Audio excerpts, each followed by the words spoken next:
So Catherine and I know a lot of people in common, and at first we started bumping into each other at events, and now I think every single racing event that I go to, Catherine is there. Now you're with Hemmings. How has it changed? Has anything changed now that you're on that side of the business? No, a lot of it's still the same. I love what David just said about being open to conversations in rooms. I call myself a center person room. There are people that go to rooms and they're what I call corner people. They hang out in the corner and they just hope that somebody comes up to them and says hello. I'm a center person room. I want to walk up to people that I don't know, introduce myself, give them a compliment, start a conversation, and just see where our paths can connect. And I think that's important because that's how you find common interests and that's where you find opportunities. And I think that when you have that opportunity with someone, that's when you better know your pitch and be ready. And it could be a pitch for yourself. And honestly, it could be a pitch for your friend.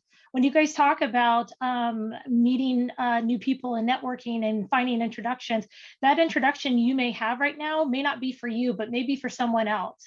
And being able to connect those dots for people, I think is so valuable and makes you an authentic person. And I loved when Vaughn said earlier, be your authentic self and have genuine connections with brands. This is how you do it. You go to events that you're not familiar with. Alex, you talk about going to events. I go to everything I possibly can. If it's a trail ride, if it's a car show, if it's a race, whether I know somebody or don't, I'm willing to just put myself out there and go find people and introduce myself at new events. And I think that's really important. And you were also just recently in Washington Yeah. representing, the racing industry. For those who don't know, and maybe you can explain what you do with Hemmings, but you're also a board member at SEMA. So SEMA had a bunch of representatives go to Washington to help promote the RPM Act, and you were one of them. Yeah, absolutely. A lot of people may or may not know, but our industry is under attack by the government. They do not see what we do as a hobby as helping the environment, even though some of the vehicles we produce actually create lesser emissions than OEM vehicles. But what's really important about that is our collective voice.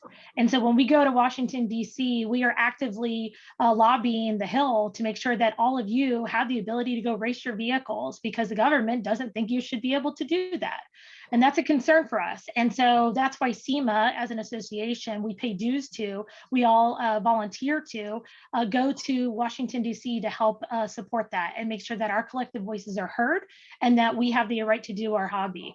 And so, yeah, being on the board is great because we get to travel around to a lot of events. We get to see people like Alex at PRI.